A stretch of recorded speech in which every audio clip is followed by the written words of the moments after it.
Civ 6 tier list time. What is up? And I welcome each and every one of you back to a brand new video. I hope you're all having fantastic days as always, and if not, I hope I can make your day just a little bit better. We are back at it again. We're doing a Civ 6 complete tier list for every leader in Civ 6 or Civilization 6. Before we get started, I just wanted to note that it took me about 5 hours to realize that I could hit F11 and prevent you guys from looking at my questionable browser. I'm not gonna lie, there are some questionable things up there, but I just wanted to say that. Without further ado, let's get started. Let's not waste any time. We're going to be ranking every Civ in a sort of tier list system. It's going to be kind of like my Civ rankings, but instead I'm going to be putting, like, for example, OP Civs on the same tier, terrible Civs on the same tier.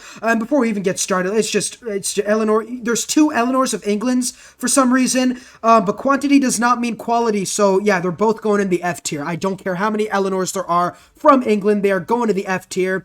And obviously, where's Hammurabi? I just want to get the obvious ones out of the way first. Where's Babylon? Oh my god, I don't think Babylon is in this. Wait, no, Zhao the Conqueror is in this. Alright, where is Hammurabi?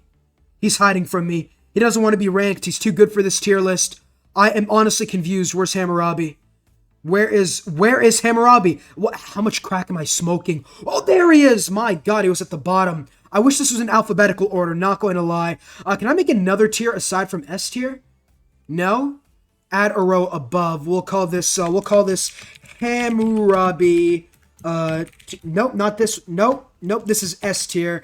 And this is just, what do we call this one? Let's call this, Can I type the thing, please? Please. Alright, thank you. Hammurabi tier. Hammurabi's by far the best Civ in the entire game. No, it's not even a question. Like, this guy can literally go for a plains rush in the Renaissance era, a crossbowman rush in the ancient era, a bombard rush in the classical era. This guy is the equivalent of colonization in Civ 6. People are fighting with sticks and stones, and you just have this guy just flying in makeshift aircraft, gunning everybody down. It's absolutely disgusting, despicable, and, yeah, that's all I have to say about that. And then Eleanor's down here because her abilities are really meant for Victoria of England, but her unique ability, the leader ability, is meant for a culture type game, which doesn't really synergize well. If you're going to play England, play Victoria. AK, come on now. If you want to win, obviously. If you like playing Eleanor because you like those hair loopies, I'm not judging. That's on you, not on me.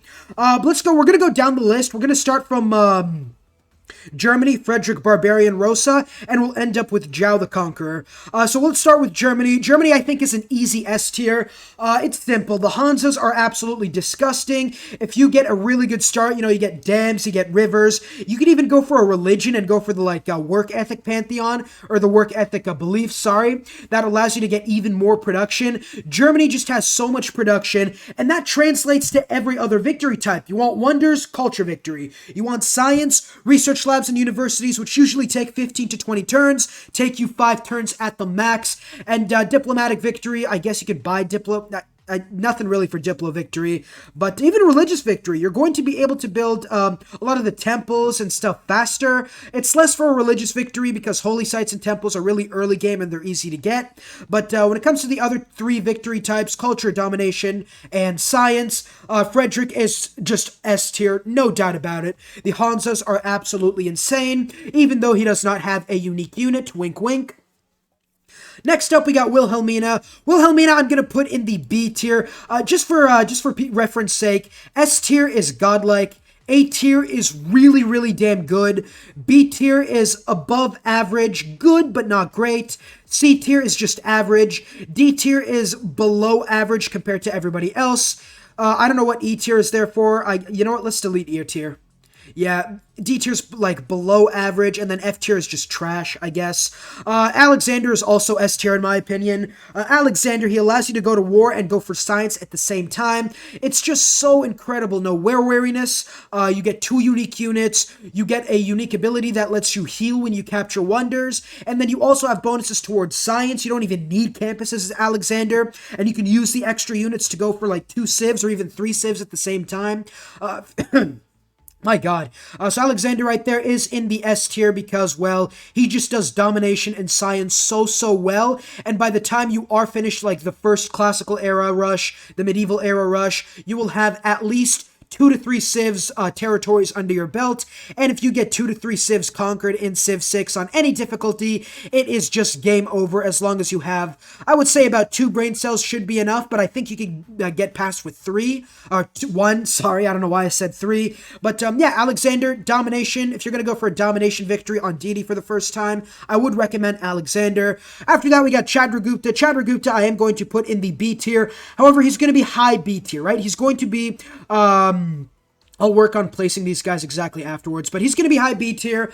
His War of Territorial Expansion is really, really good, but it has to be like touching your borders, right? Like they have to be like touching the tip of your borders. I don't know what I just said, but still, like if they're touching like your borders, great territorial expansion. Go ahead and get those bonuses. The Varu is a very good unit, a little bit expensive, but still a very good unit. That's pretty much all I have for Chandragupta.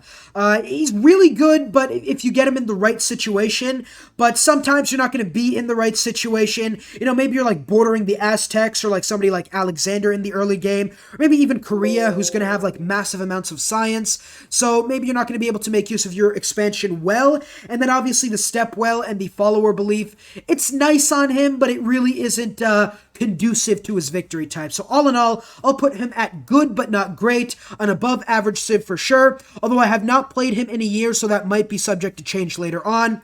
After that, we got Qin Shi Huang of China. I'm going to put him in C tier. He's average. The reason I don't have him higher or lower, it should be lower quite honestly, is because the Great Wall works wonders for tourism. You are going to be able to get a number of wonders early game as well, but it is so reliant on what wonders you can get, who else is in the game, and how they border you. If you're bordering Montezuma, you're not going to be able to get any wonders. If you're not bordering anybody and you can get 4 to 5 wonders, he's probably in the B tier, potentially in the A tier if there's literally nobody nearby. But the problem is you want to go for wonders, but if you're going to go for wonders early game, you're not going to be able to build campuses, you're not going to be able to build units, you're pretty much just spreading your cheeks and leaving it gaping open, and you're just like not even looking backwards. You're just like, maybe it happens, maybe it doesn't. Maybe Montezuma will come in and absolutely slap your cheeks. But in all honesty, like, that's pretty much the best analogy I can give. He is really high risk, high reward, and in all likelihood on the higher difficulties, it's going to be high risk, medium reward, because wonders, at the end of the day, they're not absolutely incredible, right? It's not like Great Library Civ 5 type of thing. Like, Hanging Gardens gives you 15% more growth. That's fine. The Great Library gives you a boost to all classical and ancient era texts. That's fine again, but by that time you should have most of those texts anyways. Etamakani, the new wonder that gives you science from floodplains, is nice on like a specific condition. Same thing with Stonehenge. So again, wonders are like pyramids give you 1 extra build charge. That's fine. Like, wonders in this game, they're fine, but they're not really worth going 100% towards, which China kind of forces you to do. Yeah, if you could definitely get a few of those wonders without sacrificing your early science or culture, you are going to be golden as China. Also, the boost towards Eurekas and inspirations are very nice. The Crouching Tiger is a pretty bad unit, so that doesn't really help their case at all, quite honestly. That's pretty much all I have for China. If you could get a really good start on him, he's probably A tier, but most of the time he is going to be D tier, or not F tier, but most of the time he's going to be D tier. So I just decided to put him into C tier to compensate. Next up, we have Greece, Gorgo. This one's going to be tough. She's either high C tier or low B tier. The Hoplite is a solid unit, but it doesn't get a great general bonus. It does get the Oligarchy bonus, but I mean, by the time you get Hoplites, the tech right after is literally Swordsman. So again, you could have 2 people adjacent, 2 Hoplites adjacent, 10 combat strength, woohoo, not going to help you against a Swordsman. Hoplite that is alone isn't really going to help you against Horsemen either, because even with the combat strength bonus, Horsemen still get a minor victory over you, which is completely bullcrap, because I feel like Spearmen in general should be able to get, like, at the very least, a minor victory against Horsemen. You know what I mean? And, like, at that point, by the time you get the first promotion, you have 2 options. You can either do better against Horsemen, or you can do better against Swordsmen. If you do the Swordsman one, that's great for all of 5 minutes until they get their first promotion, and then they get +7 combat strength against you, or you could go for the Horseman one and get a minor victory against them. But again, same thing happens. Horsemen do have the same first promotion choice between spearmen and between archers. A lot of the time they are going to go for spearmen though, so like you are going to be, even with the promotions, if somebody has the same promotions as you, you're going to have the same combat strength. The good thing about hoplites, in my opinion, is that when you put them adjacent to each other, you're going to be able to take cities very, very fast. But I mean, at that point, like, you're going to have 25 combat strength. It's 28, actually. You might be a little bit better at taking cities than swordsmen and horsemen, which, really? Is that it? Not only that, but like you're going to be getting like there's spearmen replacements. They are spearmen replacements. That's what sucks about them. The one good thing is the adjacent bonus to take cities a little bit faster than swordsmen. And if they were unlocked by like the mining technology, for example, they'd be really good. But by the time you unlock them, you're going to have to go for battering rams as well, because the AI is probably going to have walls up at that point. And by that time, you might as well have went for a swordsman rush, because that's what the AI is going for. And you could get horsemen like about the same time you're going to get bronze working. So at the end of the day, spearmen really don't have a niche. The only reason she isn't D tier or even F tier is because you get culture from killing barbarians earlier on. Hoplites are good at killing barbarians, so I'll give her that. So she gets culture for that. She gets an extra wildcard policy slot, which is really nice. But I mean, aside from that, the Acropolis is okay for city-states, but I mean, that's more towards Pericles' peaceful approach than Gorgo's militaristic approach. So I think all in all, putting her in the C tier is probably the best thing. Again, the hoplite almost makes it D tier. I would put her in low B tier because of her other abilities, but I'm going to keep her in high C tier because the hoplite is pretty bad. I'm not going to lie. Next up, we got Trajan of Rome. Trajan is an easy high A tier, low S tier pick. It's simple. The Bath is a supercharged aqueduct, a really nice district. 3 monuments in every city is hold on for a second. My God, it's disgusting. Monuments in every city? Are you kidding me? You get a free monument, no maintenance, no build cost in every founded city. You can beeline political philosophy, use it to get your legions, which can be upgraded into, and are really damn good with 40 combat strength, and you can use the chop for the legions to chop out other legions, or even build forts in enemy territories. You're going to get political philosophy earlier, you're going to get encampments earlier on because they're on the path towards ironworking. You're going to it's all in the same path too, that's the thing. Like ironworking with legions, it's not like somebody like, for example, Macedon. If you want to go for a Tyroi rush on Macedon, you have to get a detour towards the encampment. Obviously, if you go for your Hippispis rush on Macedon, you are going to get the encampment at the same exact time. But with Trajan, your legion, you get it same thing. You get the encampment at bronze working right before iron working. Go ahead, build warriors earlier on, get an encampment boosts, upgrade your warriors to legions, get a great general. By that time, you should have political philosophy. Boom. Almost 50 combat strength. You're even destroying knights at that point. That is why Trajan is high up there, and the roads and monuments are just sprinkling in the extra high A-tier sauce. Oh my God. Next up, we got Montezuma. Montezuma's high B tier, low A tier. I'll put him in the low A tier.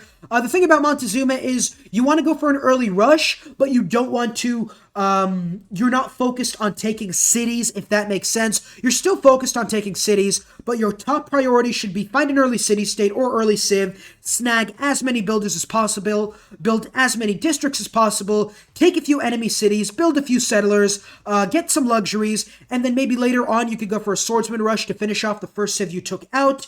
Again, Montezuma is just kill enemy units, steal them as builders, use them to boost districts, and cities are really just the icing on top of the cake, pretty much. Very, very good. I'm talking about like red velvet icing. I'm talking like the icing on the cake is absolutely impeccable, like getting cities, but I mean the base of the cake is so good as well. You have to get builders, use them towards districts. Boom. Medieval era comes around, you have an empire, you have every single district you need, everything is already built and chopped, you even have a number of wonders at that point, and you're set up for victory. That's why I put him at low A tier. The one problem is if that the enemy AI does end up building walls or something, or if they end up having really strong units, you're going to be less successful when it comes to a rush.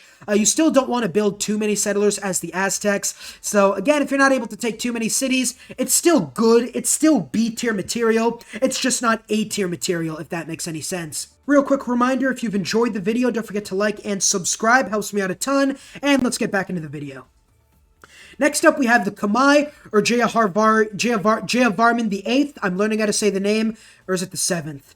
It's the 7th or it's Roman numerals. It's the 7th or 8th. I am going to put him in the S tier, low S tier though. We're going to put him low S tier. This man used to be C tier. He used to be trash. You get 10 tourism for every city over 10 population, which is going to be every city with his unique ability. You get 20 tourism for every city over 20 population. That's at least half of your cities. So if you make 10 cities, you're making 5 times 20. This is the minimum, by the way, 120 tourism, and then plus another 50 for 5 cities having 10 tourism. You're making at minimum 170 tourism without doing anything like archaeologists, great works, nothing like that. You automatically have 170 tourism. You can get holy sites near rivers.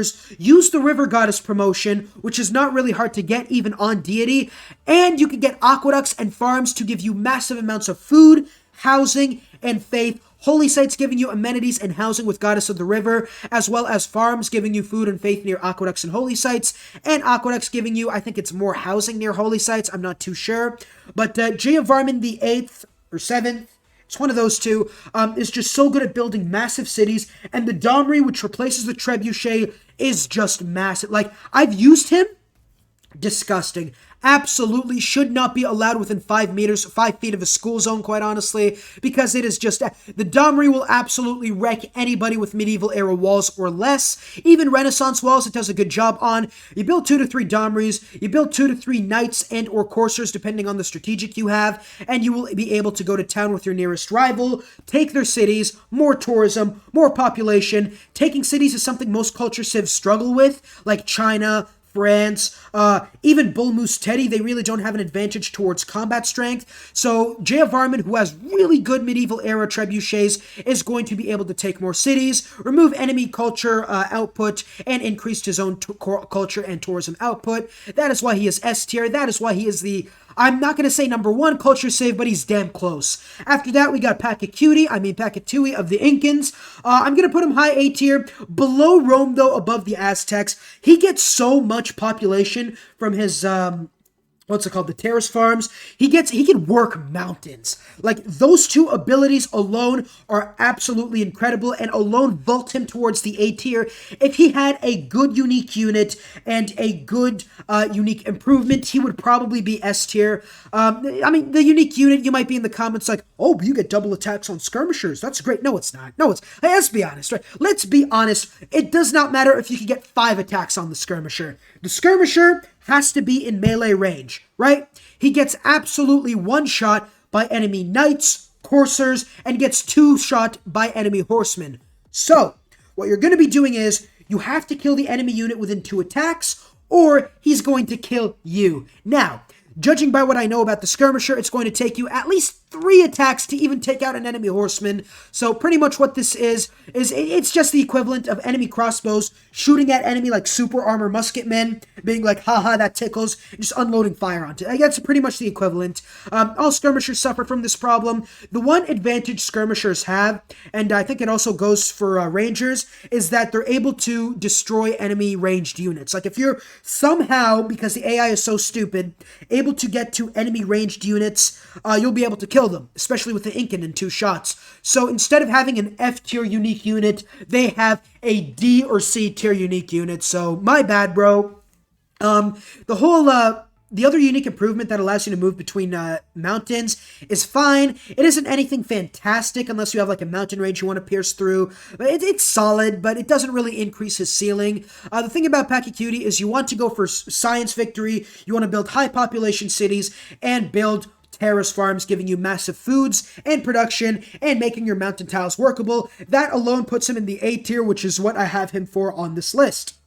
Gonna start picking up the pace here. It has been going a little too slow for my liking. Let's go with Bull Moose Teddy. I think Bull Moose Teddy is right under Pakicuti in the A tier. You know what? I'm gonna put him higher. He gets so much culture and science from breathtaking and or charming tiles. He has bonuses towards those tiles, and if you start near woods and mountains, it's over. You're going to be making so much yields. You're going to be able to use that to carry you through the early game. You're never going to fall behind the AI in science and or culture. You get a few cities, you get a few preserves, and you are absolutely golden. Late game, you have the film studio for extra tourism, and right after that, you have the fighter unit. I think it's called the F-51. It's something like that.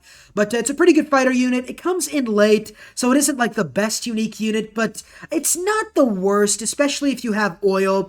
Again, you get like 50 different cities or something like that. You will easily win a culture and science victory. And when it comes to national parks, Teddy is the king of national parks. You will be able to get so much breathtaking tiles. You'll be able to get like at least 7 or 8 national parks to carry your tourism towards the late game. And since you're going to start near mountains and settle near mountains, you're going to be building ski resorts and stuff like that. And just all of that together with the film studio makes him one of the best culture civs in the entire game. Not as good as J. Varman, but still pretty damn good. After that, we got Hungary. Hungary's going to be low A tier.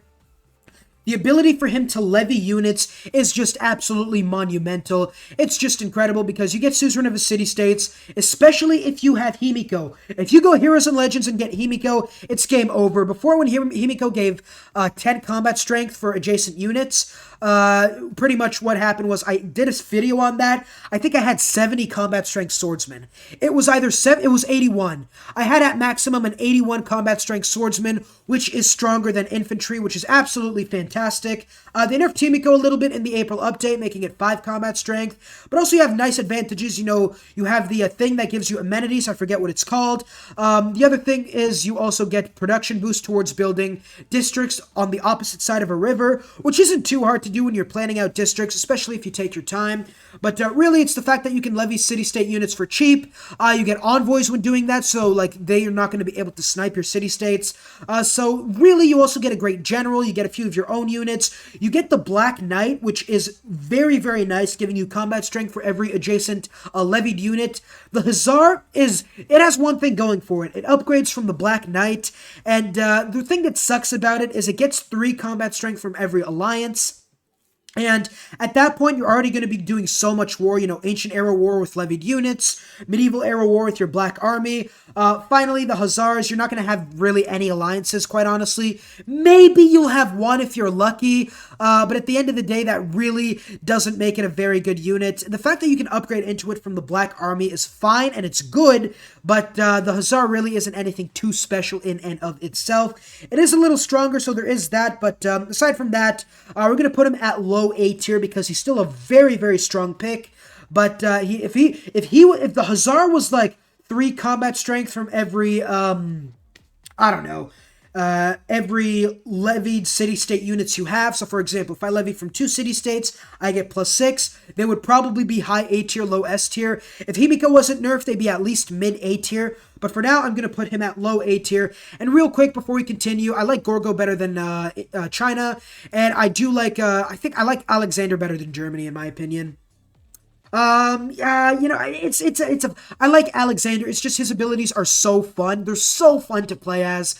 So I'll put Alexander up here, but I can't understand if you put Germany and even J. Varman above him. After that, we got a Minotaur. A Minotaur is going to be, I think, high 8, below Rome, I think. Her Patati archers are stuff of legends. Honestly, like, Patati archers are just stuff you read in, like, fantasy books. Come to life, honestly. Cinderella come to life, if we're being honest.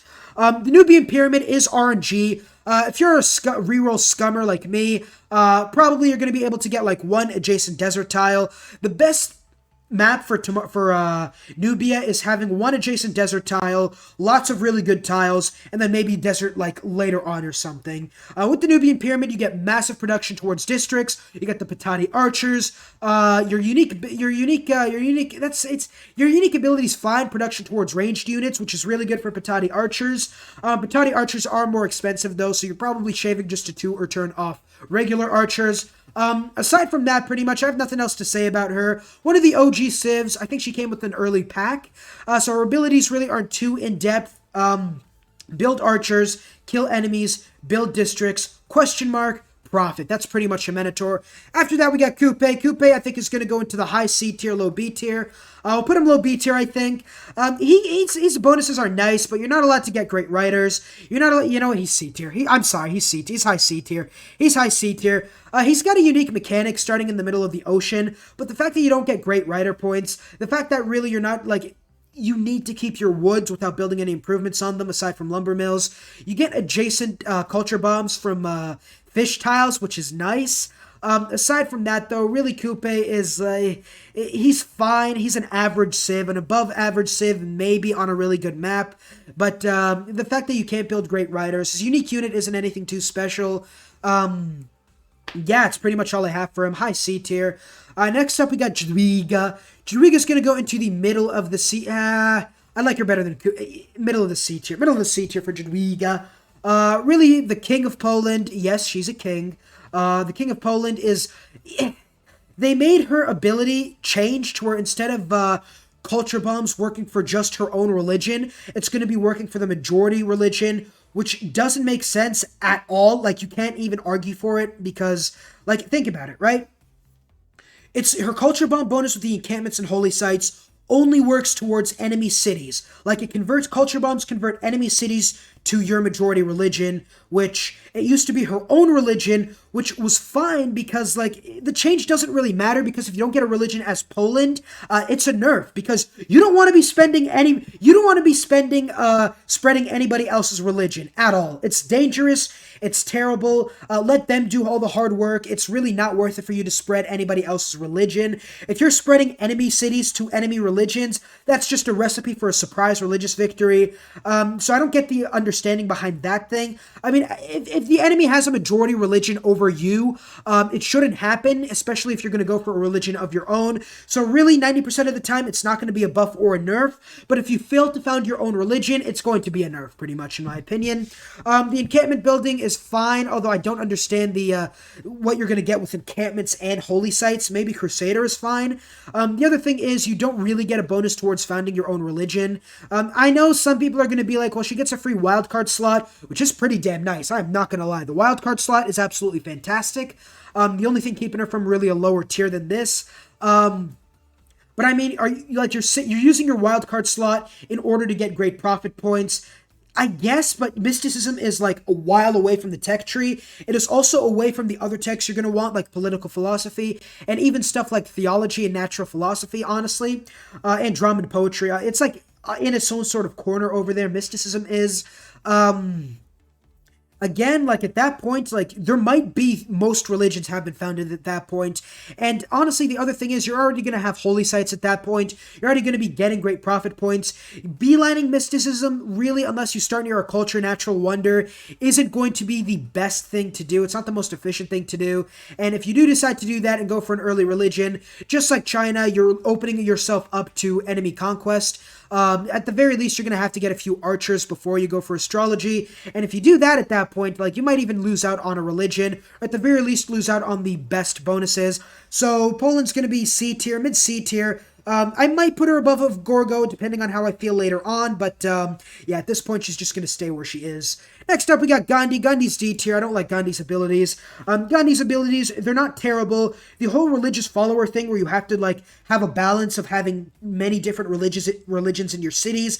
It's a balance. You don't want one religion getting too strong in your empire, and that sort of micromanagement really doesn't pay off too much because follower beliefs in general are not as strong as founder beliefs. So you're going to be getting some nice bonuses.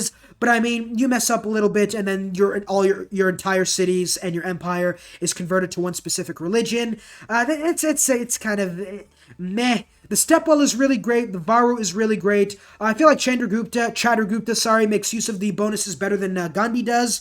So, yeah, I'm going to put Gandhi in D tier. Don't really like his abilities, but I can understand if you do want to put him in the C tier. Any higher than that, and I really don't like Gandhi, if I'm being honest. Next up, we got Mansa Musa. We're going to put Mansa Musa in the... I'm going to put him in high B tier. If you can get through the early game and get your Sugbas, your unique commercial hub districts, he's going to be low A tier, high B tier. But the fact is, he's so vulnerable early on with a lack of production on mines. You're going to have a lot of money you can use to buy a few units here and there, but the money production really doesn't start coming in until you get your unique commercial hub district. And by that point, it might be already too late if you start near an aggressive Civ, or even a Civ in general, quite honestly. You know what? I'll put him low B tier. Nah, high C tier. He's low A tier if you can get through the early game. He is D tier if somebody declares war on you early on. Again, you're going to be starting near Desert, which isn't the best place to start near. You do get early Pantheon, though. You know what? The early Pantheon makes him low B tier. The fact you get an early Pantheon just pushes him ever so slightly towards the low B tier. Again, he's probably the lowest civ in the B tier. Still a great civ if you could get the Sugbas very quickly, as now you can use your insane gold production to buy buildings, buy districts, get Reign of the Financer, get some other guys, and go for a pseudo-religious diplomatic victory, which is why I have him in the low B tier. Next up, we got Tamar. Tamar's going to be is higher than Gandhi, I think.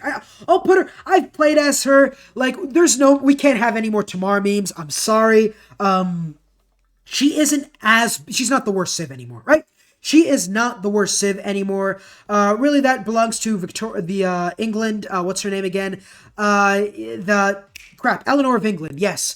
She's higher than Gandhi because her bonuses kind of make sense. If you could find a few barbarian encampments early on, you could speed up your Pantheon production. Not only that, but if you are somehow lucky and get a religion, and you get something like Jesuit education, or the one that lets you buy culture buildings with faith, you're going to be able to go to war maybe and start spam building those. Also, going for monarchy and Tamar isn't the worst thing in the world for a diplomatic victory. Using your faith to buy walls and also extra production towards walls definitely helps out a ton. Even when you're going for like production towards space race projects later on, I think you get a bonus production from Renaissance walls, or that might be something else. I'm confused. But Tamar, really, her bonuses really don't work that well anyways. Spreading your religion, I think it's now majority religion to your city-states. That's still kind of dangerous, like with Poland. If you're spreading somebody else's religion to enemy cities, like, it's a surprise religious victory waiting to happen at that point. And at that point, if you already have, like, your entire empire with the enemy religion, there really is not much you can do about that, because what are you going to do? Buy an apostle? Buy a missionary? It's going to be the majority religion you have in that city, which is going to be the religion that is, unfortunately, winning the religious game. So really, Tamar is just sort of, she's pretty good. She's not pretty good. She's better than she was before, but she is still going to be in the high D tier. If you get lucky with her, maybe make 3 or 4 barbarians, get an early Pantheon, religious settlements, and are able to found your own religion, I'll concede she's probably high C, low B tier. But if you're not able to do any of those things, she's still in the F tier. So put her in the high D tier just for balance sake. Next up, we got Gilgabro. Gilgabro is going to be, in my opinion, I'm going to put him in the low B tier. He has a really good unique improvement, giving him extra science. The war carts are very, very strong. I'll actually put them right there. The war carts are also very, very, very strong early game.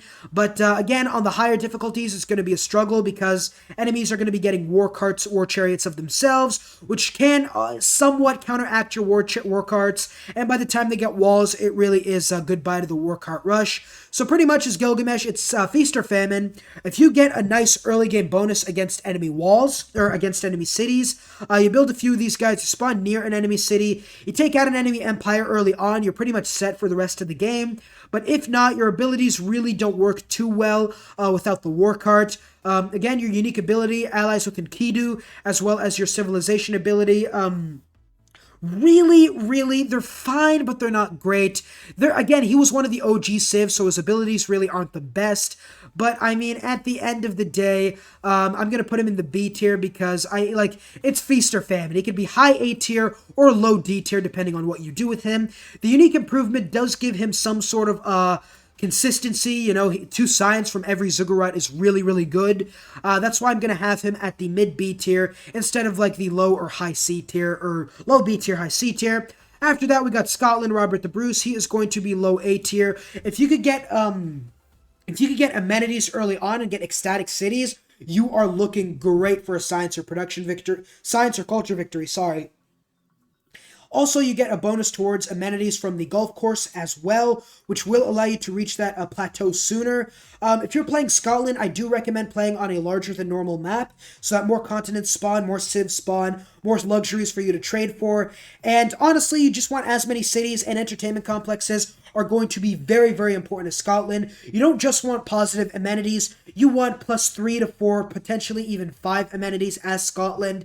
So, yeah, it's pretty much all I'm going to say about them. You get those amenities, you're looking great. Not even going to talk about the Highlander unit. Let's move on to the next civ. The next civ is Cleopatra. Cleopatra is, oh boy. I'm putting her in the low C tier, but above, I'll put her... I'll put her above. I'll put her above China, right? I'll put her above China. The wonder bonus is going to work wonders for you later on in the game when you're putting districts near rivers. That's fine. Same thing with districts. The Mariano Chariot Archer is so expensive, it's not even worth it at that point. Maybe getting 1 or 2 as a defensive unit is fine. If you spawn near, like, what's that called again? The Torre de la Paine, the one that doubles adjacency yields. Maybe then you could argue going for Mariano Chariot Archers, but unless you get a massive production start, it really isn't that good. I mean, it's twice as expensive as an archer. I'd rather have 2 archers than 1 Mariano Chariot Archer by far, so that's probably, they might be personal preference. Again, the trade route one is good because you're getting a lot of gold, but you're giving enemy cities food, and on the higher difficulties, and you're playing against somebody like Pachacuti or Jayavarman, or even like other civs, like Mansa Musa, Gilgamesh, any civs really, giving them extra food from trade routes. You're getting gold, they're getting food. That's not a good trade in my opinion. But it's not the worst trade in the world, but it's not a good trade. Because of that, I have her in the low C tier. She's pretty good at culture victory, especially with the Sphinx unit, but she is pretty dependent on how many cities are near her, how much food she's given to those cities. If she's given like 10 food to enemy cities with trade routes, it really isn't worth it, even if you're getting a butt ton of gold. But yeah, it's pretty much all I have for Cleopatra. Next up, we got Pericles. Pericles, I'm going to put in the, I'll put him in the mid-ish B tier, below Wilhelmina, I think, above Gilgamesh. He makes use of Greece's abilities much better because the apocalypse. The Acropolis is better on him because he does get culture with city-state allies, which is what the Acropolis gives you. It is also cheaper to build, despite the fact that it has to be built on hills, which is fine. Hills really aren't the rarest thing in the world, so I guess we'll allow it. We'll allow it. The hoplite, again, it's not the focus of his core gameplay. Pericles is, so I'm going to give him a pass on that as well.